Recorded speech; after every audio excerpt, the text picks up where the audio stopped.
All right, let's go on to the next question. Melina asks, I have read a couple of articles about the potential use of social media data to pinpoint outbreaks and track an epidemic.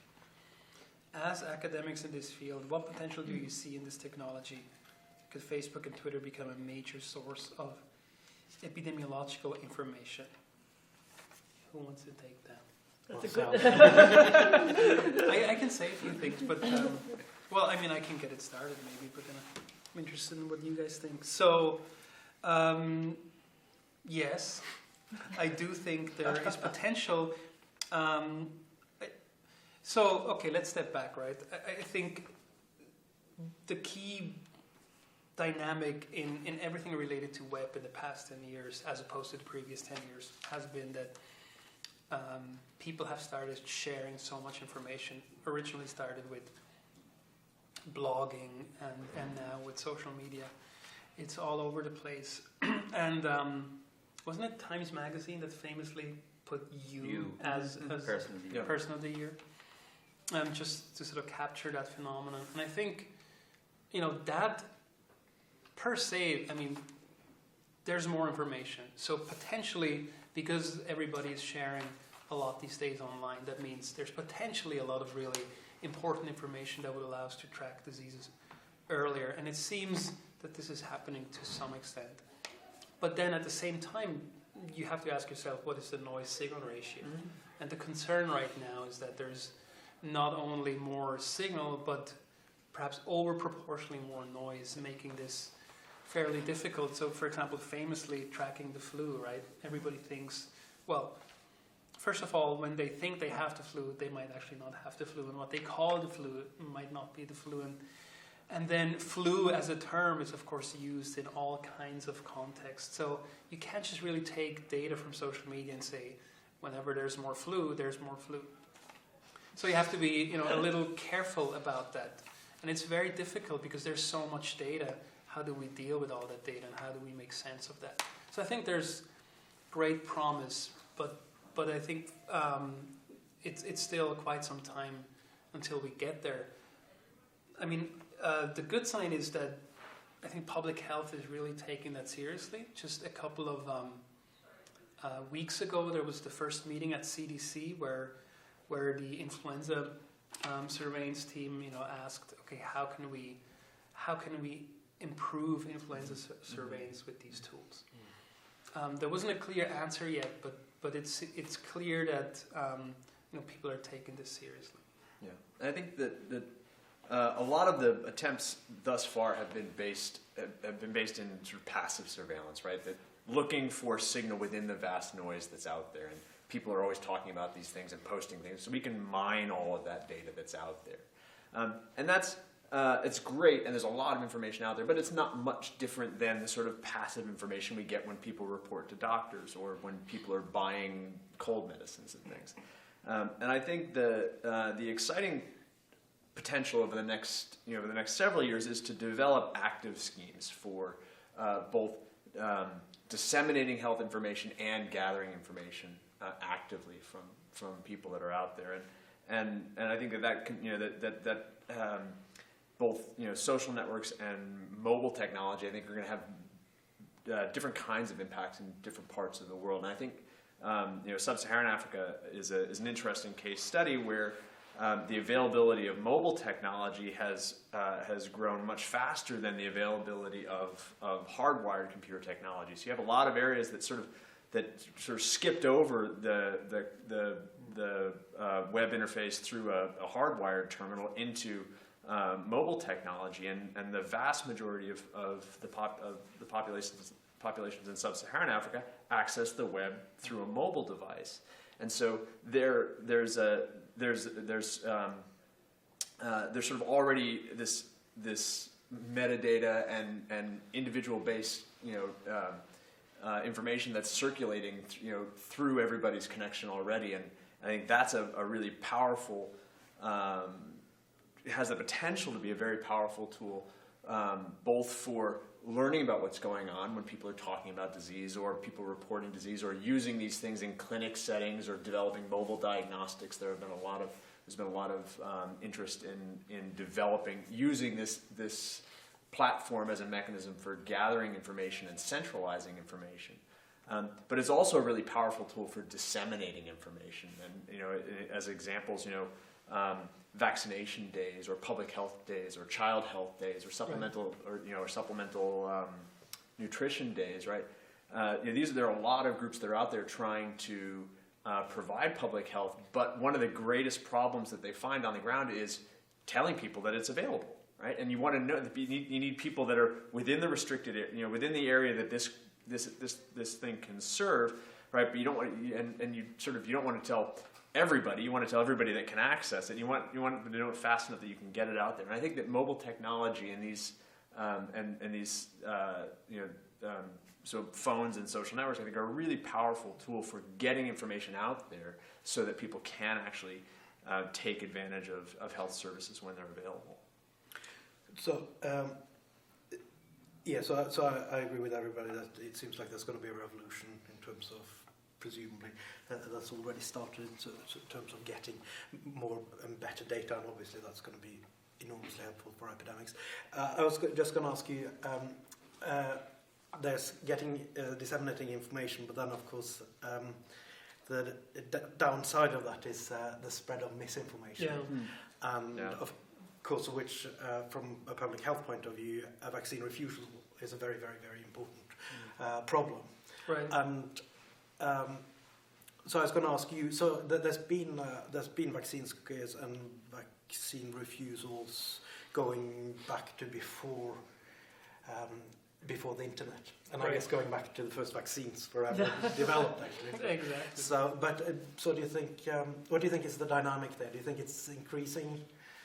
Which way do you think it's pulling? I think it remains to be seen. I mean, what would happen? We'll talk about this in next week's videos. The whole sort of MMR scare. Well, if that would happen today, right, in the age of Twitter and Facebook, would this misinformation be contained quicker, or would it spread faster? I think the effect of these networks is has two sides, right? Yes, misinformation can spread faster, but at the same time, things can get corrected faster too. So it's not clear to me yet how this is going to go. So do you think so? So my guess would be that if they have, so the MMR scare you talk about, that was the alleged link between MMR vaccines and autism. And my sense is that if that came today and got the media attention that it did than 10, 15 years ago, measles control would completely collapse today.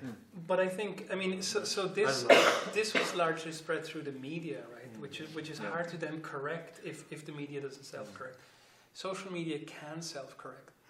But, the other thing that happens with social media generally, but that includes blogging, what have you, is that it now becomes, or even the internet in general, it now becomes much easier to associate yourself with those groups that already, hold these positions. Maybe, back in the day, in your physical community, you used to be the only one who had, weird ideas about vaccination.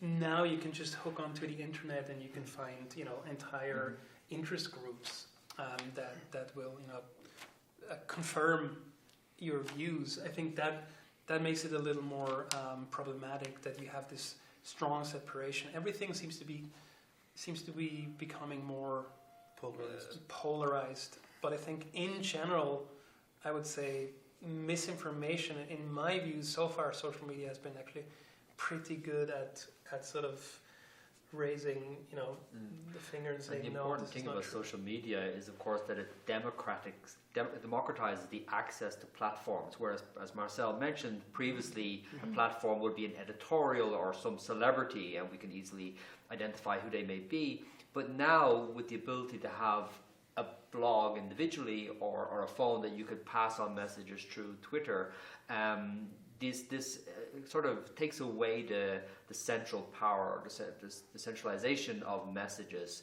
and that allows the community in some way to come up with what we think of as a quorum sensing function, where there's a number of different ideas, and then that idea which is of greatest benefit to the greatest number of people gets the greatest adherence, and that hopefully will then correlate with something which is actually relevant to health. And I think even now, people still recognize expertise. So, for example, in the H7N9 outbreak just a couple of months ago, the WHO said we're first going to announce news on our Twitter account. And then, if you then actually look at the dynamic spread of tweets and retweets, the WHO account completely dominated the discussion. So I think initially it seemed to me public health was a bit slow to catch up to this, but now they're coming back in and people are really responding positively and realize, okay, I can take this information seriously. I think actually that they will become even more important as there is much more, everybody has a microphone. These organizations now, their views will, I think, as a consequence, be even more important. And there's some really interesting policing that goes on in these communities, and we saw that really beautifully in the Boston bombing, where people who were sending out misinformation, the crowd policed those tweets, and it was quickly identified as some was misinformation, and we saw that the crowd on Twitter, which was delivering information, was well ahead of the curve of networks, the network system. So it does have a really interesting function, and it organizes itself very much like a social insect society, I would add. So only on the cautious end, we still have a number of people who get scammed all the time. Sometimes because of misled credibility. So we had this with a lot of the banking. And now people are much more careful to make sure that if they get an email or they see something from a bank, until it looks like it's exactly from that community, they won't give it over. We haven't had that same level of literacy with the health organizations. So there is a very strong potential that we could go through the same kinds of scams by organizations that are trying to look like the CDC or World Health Organization, et cetera, like we had with all of the banking. And we still have people who put up Expedia. Some of these other communities at one point tried to show people how these scams could play out. And so they did this selling of parcels up on the moon to sort of replicate the buying of the Brooklyn Bridge and these other sort of classic scams. They actually had to take it down because so many people started sending off their social security numbers and their credit card numbers and everything else to go buy these parcels on the moon. So there's a level of literacy that it takes. Democratizing still takes a level of education of the community to understand who are credible sources, how to take that information, how to participate. We haven't done it at the same level where we are having people engage as we have them be thoughtful consumers of what could be credible sources. So that would be my only hesitation in this, is to make sure that we create a very thoughtful, potentially skeptical community on the side so that they could really understand how to. Isn't this the flip side of something that you've written about, that certain proportion of people are always skeptical, and you used the example of giving away free child seats or something? Yeah, so the good news, bad news about people who are chronically, cynically hostile, they're sure that everybody has an agenda. They don't live as long because they're chronically stressed, but they also do not get scammed. They are some of the hardest people to persuade, and that makes it difficult if you want them to wear seatbelts and they don't want to. But they also won't get scammed by people who have malicious intent. And I don't know that we've thought as carefully as we have with, say, banking and other kinds of groups, as who might have malicious intent in sharing information about health, and how we can make sure that people could screen for that kind of credibility and do the kinds of policing that you talked about a minute ago. Interesting. All right.